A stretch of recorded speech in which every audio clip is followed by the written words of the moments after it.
Welcome to the 286th day of Two Tunes.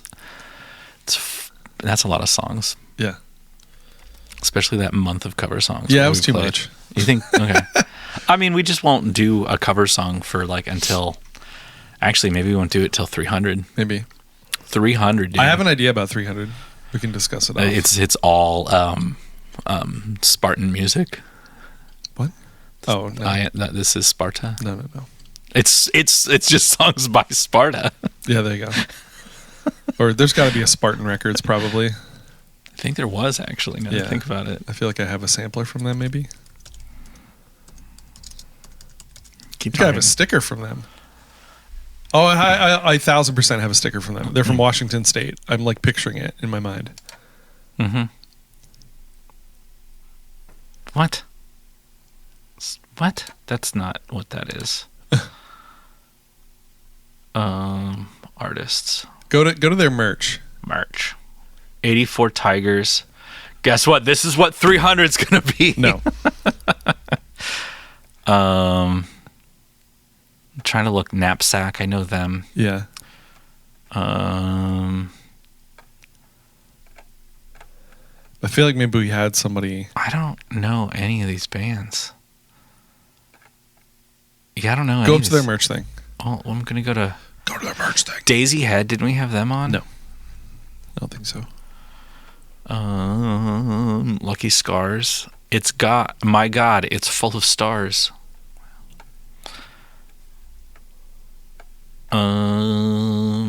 Square Peg Round Hole from Philly. No. This is a tiny level. Go to the merch thing. Store. What do you want? Stickers. Accessories, maybe. Accessories. Yeah. Oh, they don't have it. I swear. Mm-hmm. Maybe I'm thinking something else. I'll confirm when I'm in my office tomorrow. Mm-hmm. I swear it was Spartan Records. Where are they from? Does it say where they're from? The label? Well, probably. Because we go to Washington State. Because if not, then my whole thing's... yeah, Seattle, Washington. Okay. So I have fairly certain I have a sticker that's in the shape of the state of Washington, and it says Spartan Records on it. Prior to taking Spartan full time in early 2013, John T. Fraser, directed marketing effects at Tooth and Nail / Solid State Records. There we go. That's probably how I heard and about played them. an important role in careers of bands like Under Oath, In Berlin, Me Without You, As Cities Burns, Norma Jean, and May, to name a few. Mm-hmm. Prior to that, he headed up marketing at Drive Thru Records and worked with bands like A Starting Line, Fringe, Newfound Glory, and Something Corporate. Did you say A Starting Line? I did, but I meant The Starting Line. Yeah. I don't think this band ever, really... Label. Anyways. There you go. Yeah. Tangents. I have last week's song stuck in my head. It's a good song. Anyways. As we record this, I would have been in Cleveland. Or sorry, as this comes out, I would have been in Cleveland. Yeah, you would. You'll talk about it next week in July. Yeah, not there yet. Right? No, actually, I think this comes... Yeah, we'll have one more in June, I think. Yeah, because we got a 30th. Yeah. Been watching a lot of shows. Yeah. I watched a movie. I teased it 2 weeks ago. Mm-hmm. Do you watch The Boys? I do not watch The Boys. It ended. I know. It was fine. My wife watched it. There were some good moments in season 5. all the penises? No. That's what my wife has said. I can't watch this in the living room because kids might come out. Yeah. I'd be curious. Ask her for me. Does she feel like it should have ended a season ago? I'll ask her when I... Because that's what I feel. I felt like season 4, some of season 3, but season 4 especially just felt like filler to get to season 5. Oh, okay. And then also they did a show called Gen V, which I liked. It's in the universe, and they were built. It was basically The Boys Goes to College kind of thing. They're doing a spinoff. Well, so here's the thing. With the one guy. Here's the thing. From Supernatural. So Gen V was a spinoff, right? And it was supers go to college and whatever. And you were seeing that side of things, and you're hearing about stuff that's happening in the mainline universe while this is going on. And then also it seemed oh shoot, these kids are they're going to actually be the ones who save the day maybe and team up with the boys and blah, blah, blah. and it never really.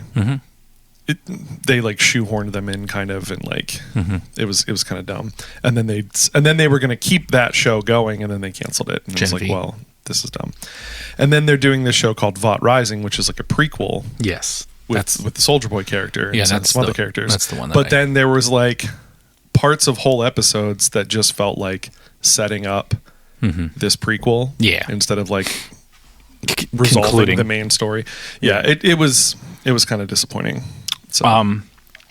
So I don't know what streamer it is, but there was a company, I'm going to say it's Amazon, I don't know if it was, that has the rights to Stargate SG-1. It's Amazon. And they were like, "Oh yeah, we're gonna." Because remember, I was gonna watch all of Stargate. Yeah. And then I was like, "No, that's a lot." I got into the second season, and I was like, "This is too much." So there's a lot. They were like, "We're gonna make this. We're gonna." Did they just cancel something? Just wait. Just let me finish my fucking story, dude. As you distract me. By the way, when you spin it like that, it goes up and down. I know. Yeah. That's why I do it one way and then the other way. Just tell your story. So they canceled it, or like they were gonna like, "Oh, we're gonna do it," and then they canceled it. Do you know why? No. Because they didn't want fans of the original series to watch it. What? Yep. So they hadn't made this thing yet. They hadn't made it, but they canceled it because of the fan base. Was there backlash from the fan base? No. You're going to have to explain this. They didn't want people to have to watch the old episodes. They wanted to... But they didn't want to reboot it. They wanted to continue the storyline, but not have to have people watch the original shows. I mean, you can do to that. Understand things. Yeah, but like, I don't know. Are you on Bezos' side here? No, but I mean, like, there's ways, like, that's a dumb... Yes, that's my point. It's all, like, you... That is my point. Everything's a soft reboot. Like, you can... You know what I mean? Like... That's my point. My point is that, anything you do in the Stargate universe... Yeah. People are going to want to watch the original. Is predicated on the stuff that came before. Whether you, like, literally, quote-unquote, have to watch or not. Like, like even the Star Wars movies, like 7, 8, 9, you didn't have to watch... 1 through 6, and Rebels, and yada yada. I mean, it certainly helps. Yeah. But also, why wouldn't they want people to? Exactly. You're just going to boost those numbers. It's like, I think we want new fans, and it's like, then make the show good, and you will get new fans. Correct. And because you already own the property, you can then then we're going to watch. Well, and that's the thing, because then people will go, "Oh, I never watched." The old thing, but I'll watch the new thing. That's like I've asked you about Star Trek, like some of the newer Star Trek stuff that I've heard about. I'm like, I'm never going to go back and watch all the old stuff, but I could get on board with a new thing. That's dumb. Because I got on board with, was the show Caprica? Yeah. I started watching that when that came out because I was like, I understand people like Battlestar and I've never watched it, but here's a new thing for me to get in on. Which is a prequel. Yeah.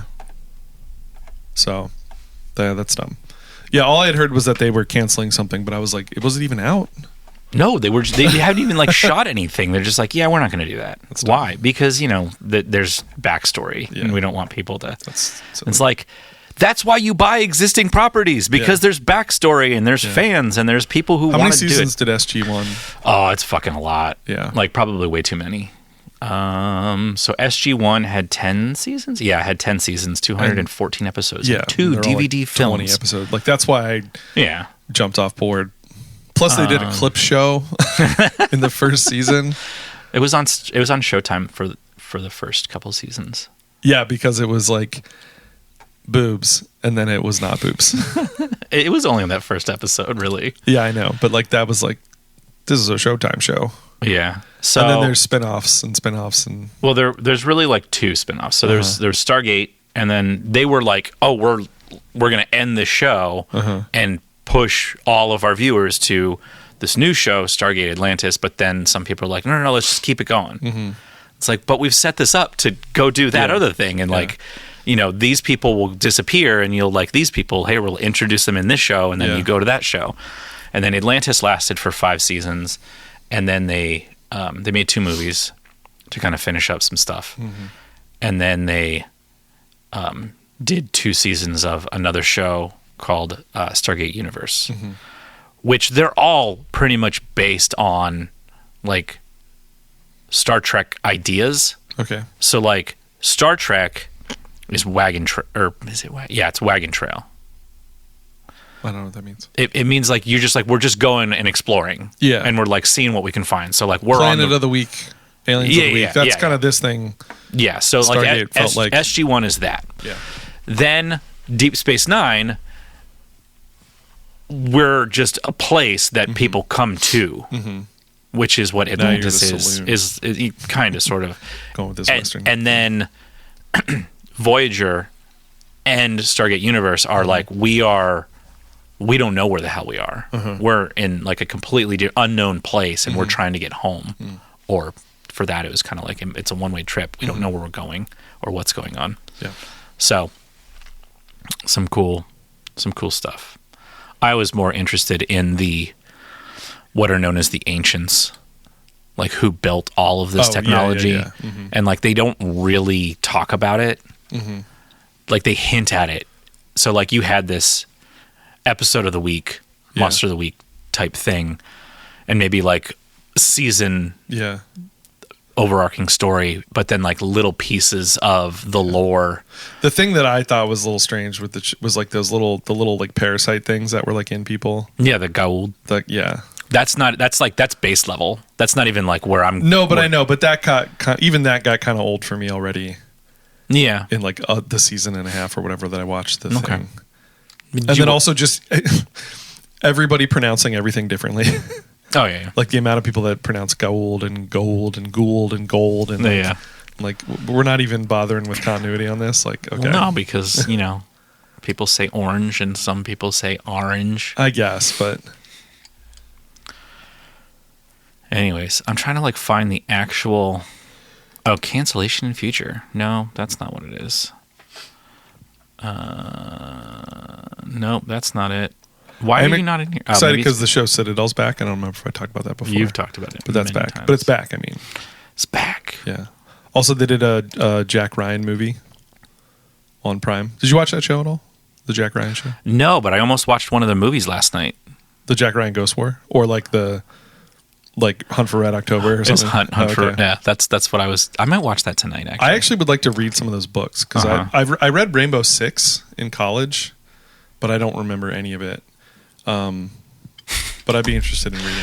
All right. So here's the official word. It's June. In June 2026, Variety reported that Amazon was no longer moving forward with the project, reportedly due to concerns it wouldn't reach beyond fans of the existing shows. Oh, that's a writing thing. Yeah. Like that's a you thing. Like that's your job is to how do we get people to want to watch the show? You make good television. Yeah.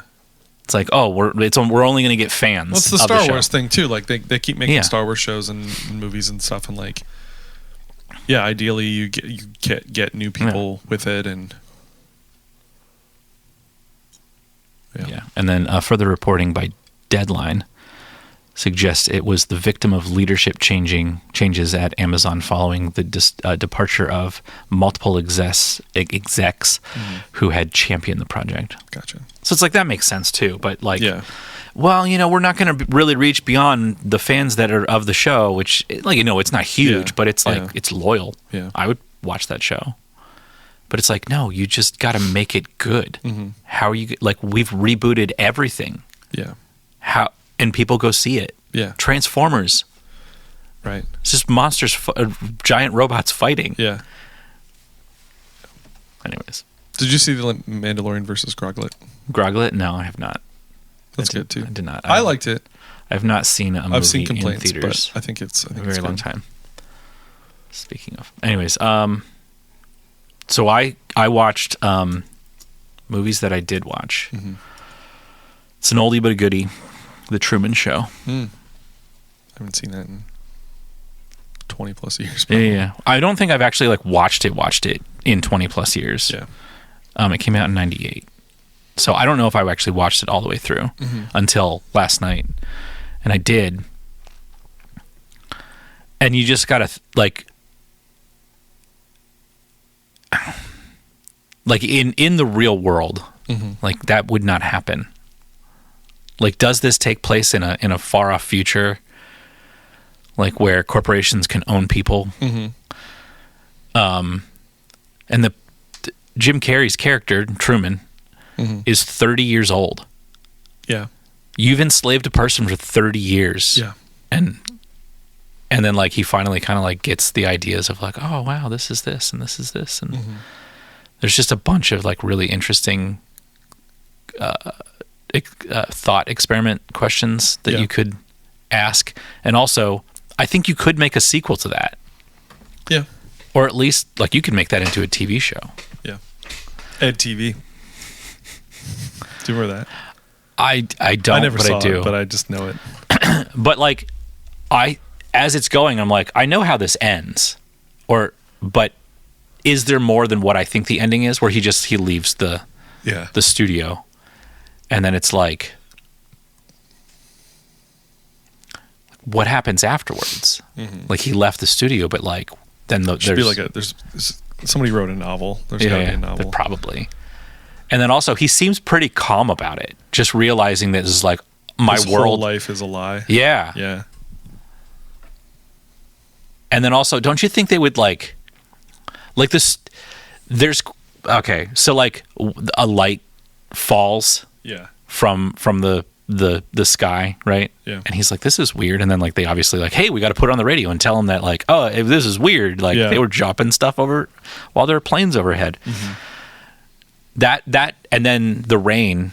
They start raining, but it's just on him, and it's not like the whole area. It's just over top of him, and then he moves, and it gets out of the rain, and then it follows him. I'm like, is the system breaking down? Because the show has been going on for 30 years. Yeah.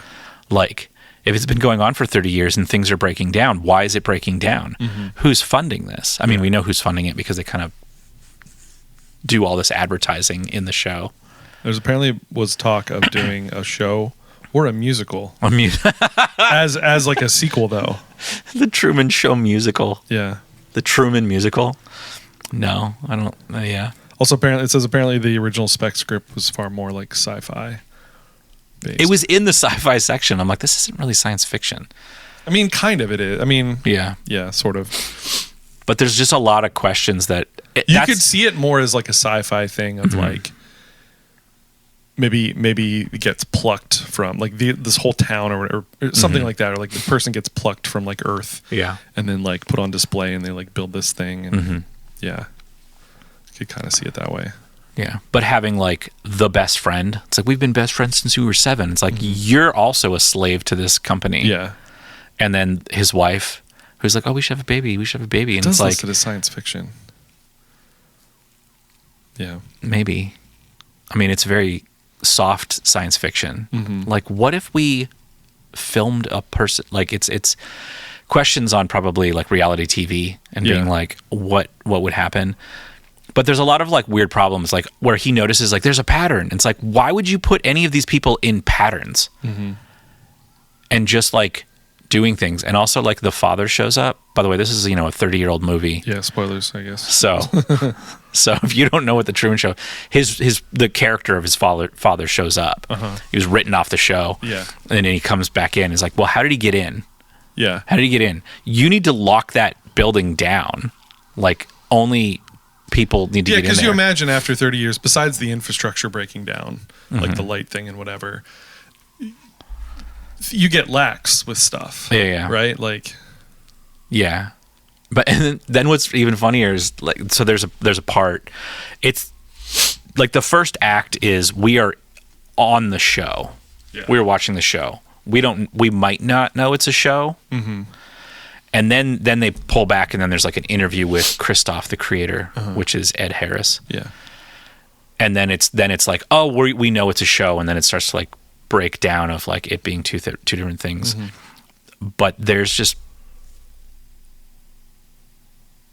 weirdness to having.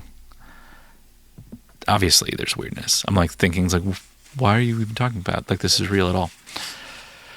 I just dig that it's a very short story. There's not a lot to it. Yeah. Like when you watch it, you're just like, this isn't very long. Like not a lot happens. 103 minutes, I think it said. Yeah.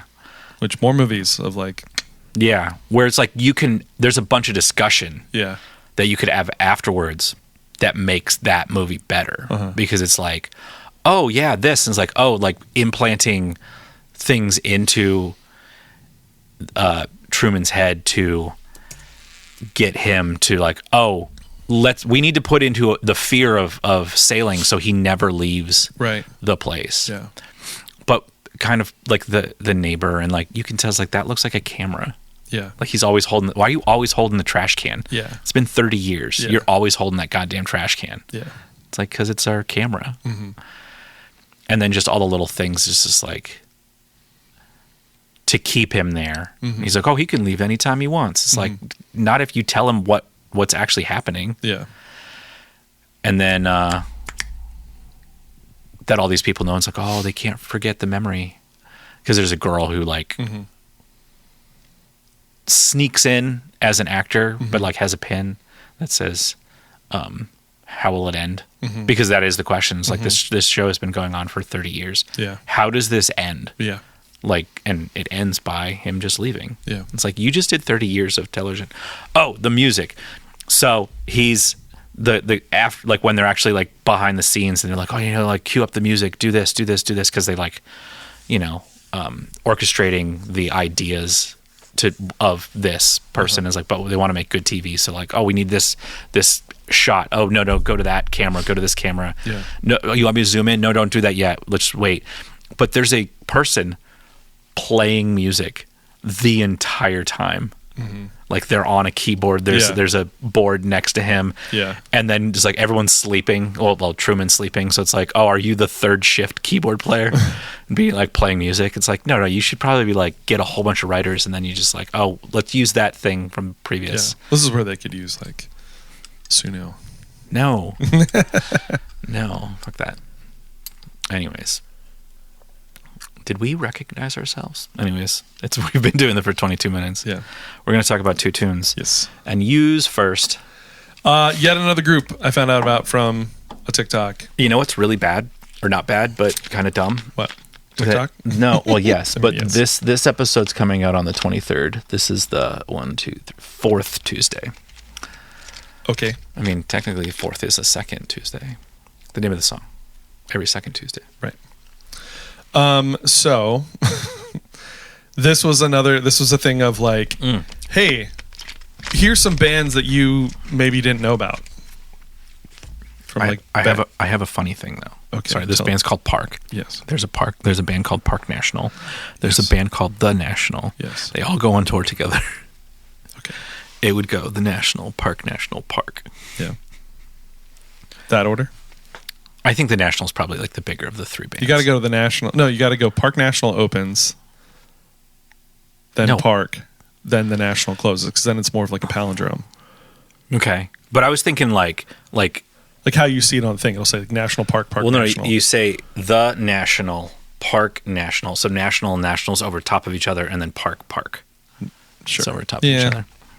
I'm looking at it. I like my palindrome one. I like it too. Yeah. So wait, it would be Park National, Park the National. Yeah, that's not a palindrome. It's almost a palindrome. It is not, because it's like National Park National. You just get rid of the, and then you're there. Okay, it's palindrome. I got it wrong. Yeah, I got it wrong. Anyway, this is one of those things where it was like, hey, here's some bands you just forgot about or didn't know, didn't quite make it as big, you like these bands, this music, and this stuff. Well, these guys were happening at the same time, and now you know about them. And that's how I found out about Park. And I really was digging what I was listening to. So they started in 96 and went till about 2007 and then broke up, and then it says they've been back since 2013. The album that I got in on is from 2006, which is It Won't Snow Where You're Going. And then just recently, May 22nd, they released a new EP, and that's where this comes from. So I've been like meaning to bring them to the podcast for a bit, and then was like, oh, this is like the perfect thing. Like, let's hear some new music from them. And I think it feels like their old music. You know what I mean? Like, it doesn't sound like a drastic change. I mean, it's 20 years ago since It Won't Snow Where You're Going, which again is the one that I really liked that I started with. And so then this is their new EP, which is called the Anagram EP. And then, yeah, every second Tuesday, first track. I think I just picked it because it was the first track. Like, this is where you would probably start if you were diving in. So, yeah, just good, like, indie rock, a little bit of emo feel in there. Would you like to play the song? Yes. Because you're in charge of that. I am. Every second Tuesday. Yeah. Is it recording? Is it actually recording? We should probably. Yeah, we haven't changed it. Okay. What is the Morse code?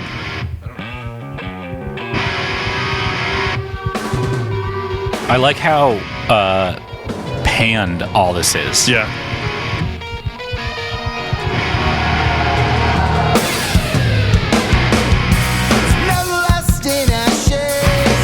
But what I don't like is the beat is really hard to kind of figure out to me. You should study music.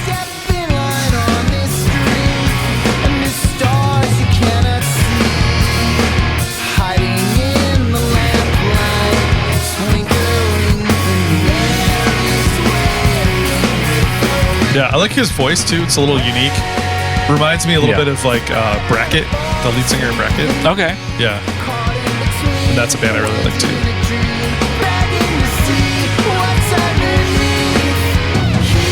But yeah, definitely a band that like I just didn't know about. But like I'm picturing myself 20 years ago and I would have been listening to them had I known about them. You know what I mean? Yeah.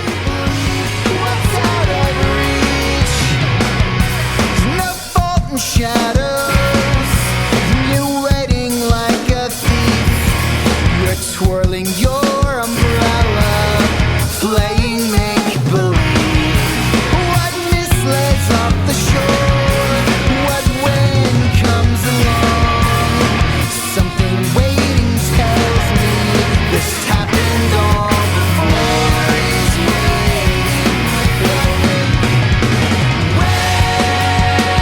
It's better to fall asleep than breathe, caught in between wind and a dream, begging to see what's underneath. Rise up bones we couldn't see, lying between thread and the seams, barely believe what's out of reach. Life, push all the rest of me. This part reminds me of a Smashing Pumpkins song off of Melancholy. Okay. Just this little quiet part. Yeah. That. I'll believe you.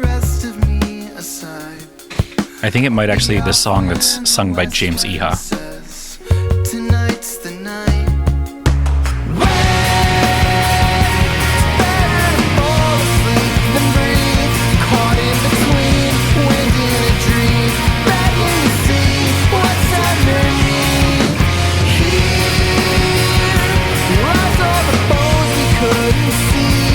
What do you think of these guys? You like them? Yeah, I dig it. Yeah. Had you heard of them before? I had not. Yeah. They have like a decent output from out back in the day.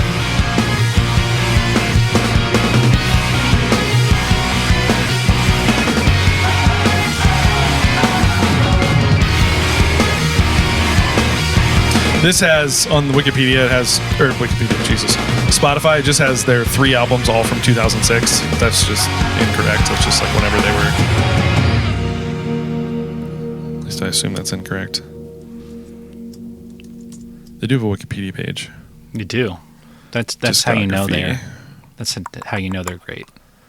Because they've got a Wikipedia page. 99, 2001, 2003, 2006. And actually, It Won't Snow Where You're Going is actually from 2003. Where are they going? Or where are we going? Where it won't snow? Doesn't say. It's Florida. Yeah, it's just Spotify has the wrong dates on it. But yeah, I dig them. I'm glad they're doing more music and stuff. Like I said, maybe has been less than a year that I've known about them. And yeah, that's cool. cool to hear some new stuff. Speaking of some new stuff, I know I talked about the Amberlin concert a couple weeks ago, but they're going to be coming out with some new music.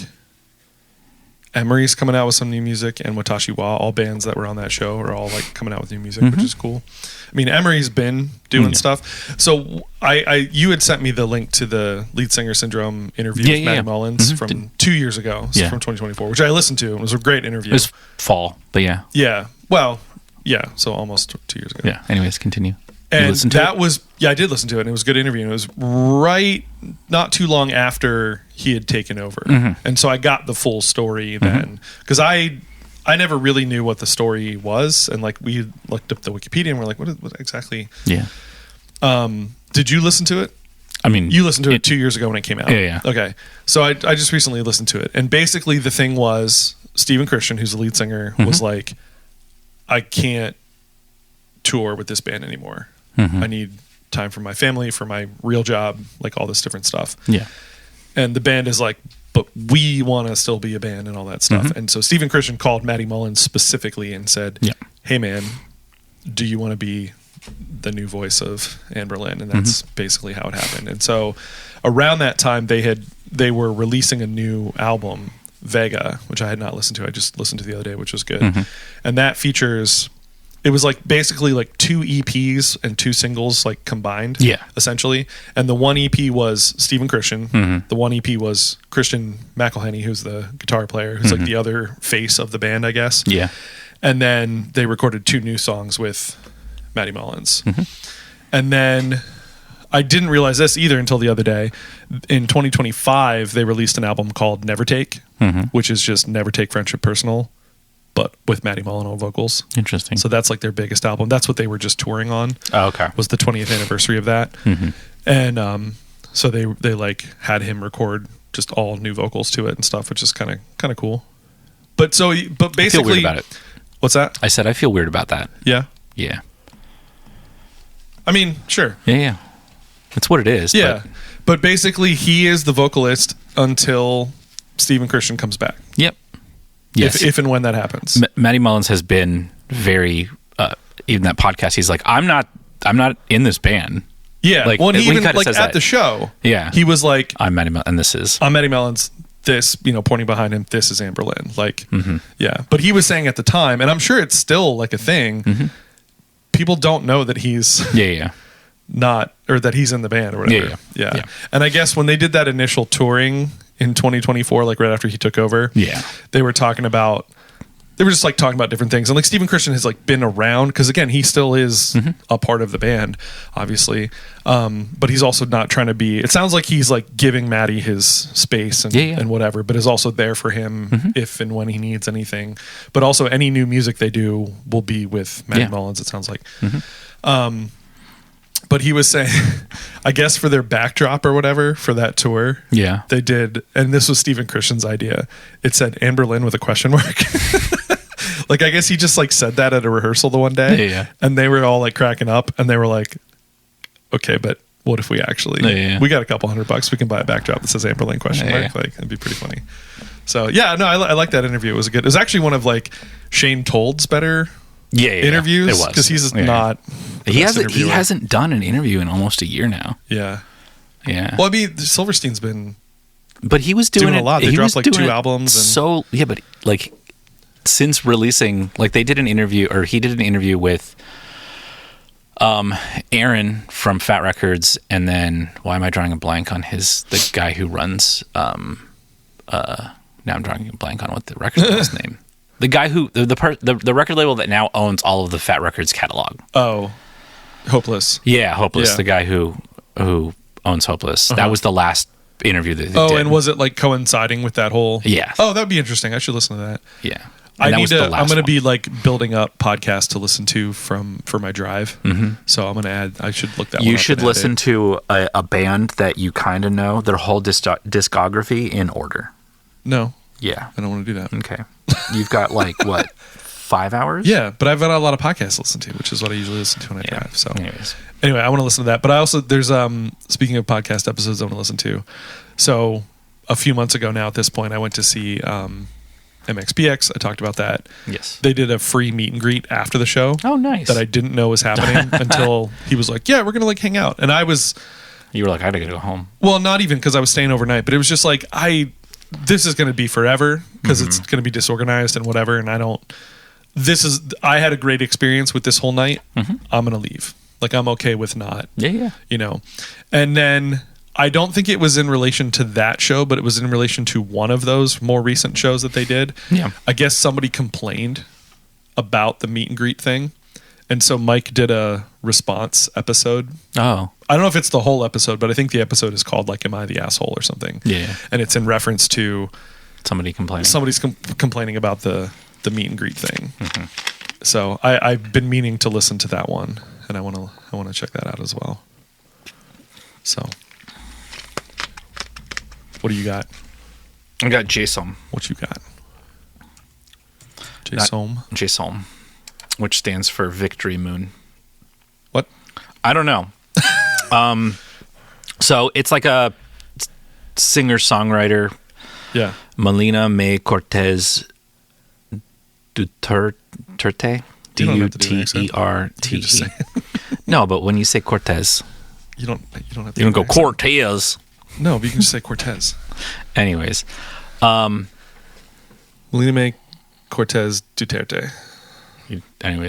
So they go by Jay Som. It's their band. Singer-songwriter, multi-instrumentalist, producer, and mixing engineer. And then the thing that says Victory Moon is growing up, they played trumpet and guitar and began writing and recording when they were 12. That's when I started doing stuff. Hey. They originally intended to attend the conservatory program for jazz, but instead decided to focus on songwriting. Nice. I think that like they've released a 4th record recently. Okay. I could be wrong. This song is off of an album called Belong and features Jim Adkins. Do you know Jim Adkins? I do know Jim Adkins. What's he from? He is from Jimmy Eat World. Yeah, he is. Yeah. How come it's listed as Jim Adkins and not Jimmy Eat World, like featuring? I think because I think some bands do that because they want to get attention to their band, and others want to just get attention to that person. Because I think it's a Jay Som thing, not a Jimmy Eat World thing. And he's like, I'm on here. Yeah, just put me. Sure, but I feel like a lot, like, that's what used to happen. Yeah. Before streaming and clickable things and whatever, you would just say featuring Jim Adkins. Yeah. And you had to know or look up who that was. I think that's featuring Mike Herrera, featuring whoever. Because but now it's more. Let me feature the band that person is part of. Yeah. Like the new Weezer song, it says featuring Wednesday. Oh, okay. Yeah. Which, even by the way, it's just the singer. I think there's one other member of the band that's in there, but it's just one other member. It is not anyone else. Because every time I see those, my brain goes to like, oh, collab song. You know what I mean? Like more like it's the two bands working together. Yeah, and it's because what was I just? Oh, I listened to. Speaking of Maddie Mullins, I was like, I've never really listened to Memphis May Fire. Let me listen to their newest album, which also came out like 2 years ago. Yep. It's great, by the way. Probably going to bring something from them because I liked it. But they have a song where it's like featuring Blindside. But it's just the singer? Probably, yeah, or the screamer or whatever. Like, yeah. So, yeah. I just found it interesting that this one just had Jim Adkins. I mean, he's enough of a name, I think, that people would know. Yeah, I mean, I knew. Or maybe I think that because I know who that band is or whatever. But, you know, I don't know. On Friday, they released a video of the band and the producer of Bleed American to go over some of the tracks, and they went over Bleed American. So they were like, oh, let's listen to this. Let's listen to just the vocals. And Jim was very much like the leader of that conversation. And he was talking about how like, oh yeah, back in the day, you know, you record like you'd have 3 microphones and they would all get summed together immediately before it would go to tape. But now it's like, no, each microphone has its own track. Yeah. And I'm like, you're telling the producer of that song, like that's who he's talking to. Yeah, but I mean, I understand. You're telling the audience, but it just seemed like he knows this. Yeah. Like everyone in that room knows what you're talking about. Yeah. It definitely felt like, well, nowadays you would do this. Yeah. But that happens on like podcasts and stuff too. Or the opposite happens where they kind of gloss over stuff. Yeah. And then it's up to the host to be like, no, I need you to like, Yeah, I know please. that we know. Yeah. Can you please explain what you're talking about? Yeah. Anyways, this song popped up. I think this song and the album. It sounds like a Jimmy Eat World B-side. And I don't mean that in a bad way. I just mean it sounds like a song that they like with the hook. Just all of it. Yeah. Jay Som's really good. I like it. Cool. Anyways, here's Float.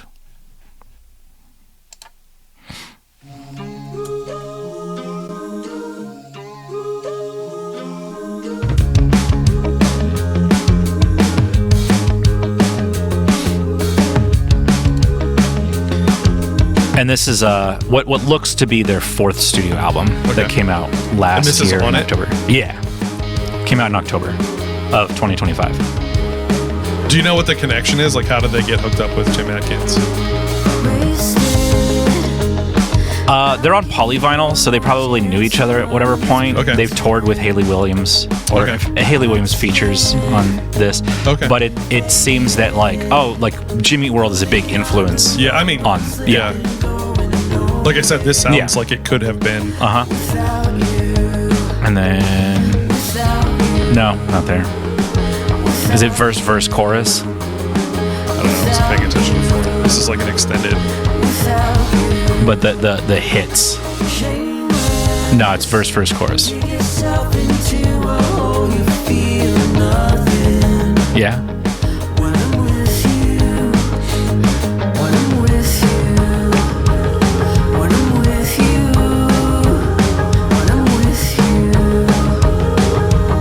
And then the chorus with just quarter note kicks and cymbals.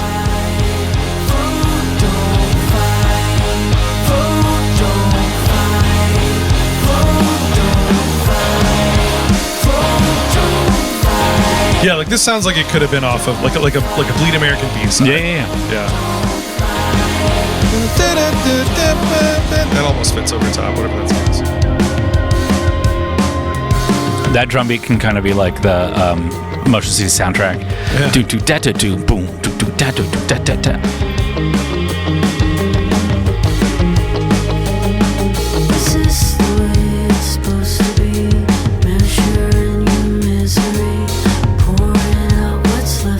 And it's kind of like a dry recording. Mm-hmm. Like those drums are kind of not really roomy.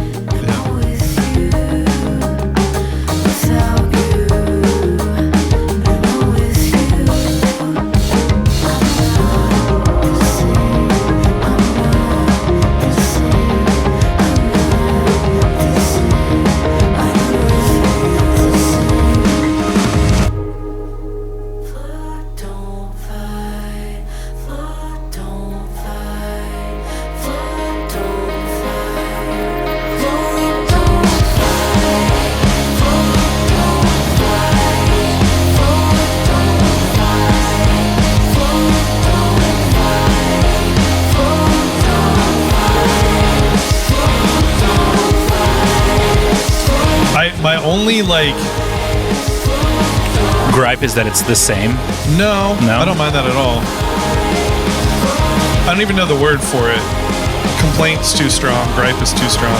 Yeah. I feel like you didn't utilize Jim Adkins enough. Oh, okay. Do you know what I mean? Yeah, like we don't know that Jim Adkins is in this song. Like seeing his name on there and then hearing the second vocalist, and I go, well, yeah, that's Jim Adkins. Well, what's the Taylor Swift song that featured somebody and like you don't even hear her at all? Oh, yeah, I know what you mean. I think that's more of a like he's just singing even harmony. Sometimes he's mostly singing. Sometimes he's singing harmony, but like singing like the melody like with it's just like a second vocalist kind of thing. Yeah, and it works. It sounds great. Like it works really well. Mm-hmm. I wouldn't mind him singing a bridge or a whatever. You know what I mean? Like that's my only. Again, I can't even to say it's a negative. I don't think, because I really like this song. I think it's a very good song. Mm-hmm. I just like. Yeah, could have been anybody. I'm glad you got Jim Adkins. That's great. He's a great singer. The album's really good. And I hope like that brings them, like having those features. You said Hayley Williams was on a track too. Like, let me double check. I hope that brings them more listens. You know, people go, oh, Jim Adkins is on this thing. Like, what's that? There's a lot of features or whatever. So one track has With Mini Trees, this song, one song with Soft Glass, GLAS, just one S, one featuring Haley Williams. And that's it on this. Cool. Yeah. And then she does basically everything. Okay. I wouldn't say it's I don't know if it's a band. I don't think it's a band. I think it's just her. Yeah. Yeah, because it says, and there are like spin-offs of that band. But on this record, there's like 2 people who did a bunch of stuff, but mainly it's just her. And then like whatever vocals. There's baritone guitar on track. On this, there's baritone guitar on this. Oh, she sang with Haley Williams on the Haley Williams tour. She's been bringing up guest vocalists for different things. That's cool. She's got a live at KEXP. Nice. Yeah, it's like this artist isn't like new. This yeah. They've been doing stuff. For and they're going to be on this Jimmy Eat World tour. I wonder if a few dates. What dates? In the UK. Damn it. Halifax, Cardiff, and London. I think so. There's a history there. Yeah. That's cool. You just missed them. They did like a big December tour. Yeah. So there is like obviously if you look this way, there is like a band obviously that plays. Oh, obviously, live, like yeah, like you're not gonna. But you're saying they do most of the stuff in studio. That's cool. Yeah. Cool. Good find, cool. Bo. Yeah, I got one. Anyways, we'll see you next week, but I'll see you in like 3 weeks. Yeah, maybe 2. Yeah. Anyways, can start recording during the day now. Yeah, I'll be here a lot. My July is like wide open. Is it really? Yeah, which I'm not mad about. I'm actually kind of glad. I was maybe going to do... So I am conducting a musical in August. We just got a cast. It's going to be really good. Nice. You should come see it. Maybe. You been to a shore theater? Nope. You should go. Okay. Yeah. But I was potentially going to be doing another musical earlier than that. Like that's like middle of August. Yeah. I was maybe going to be doing one end of July, early August, which would have rolled right into band camp, which would have rolled right into this other show, which would have rolled right into school. Yeah. And that seems like I just found out like a week ago that we're not doing that one. Okay. And a big part of me was like, yeah, that's good. I'm okay with that. Because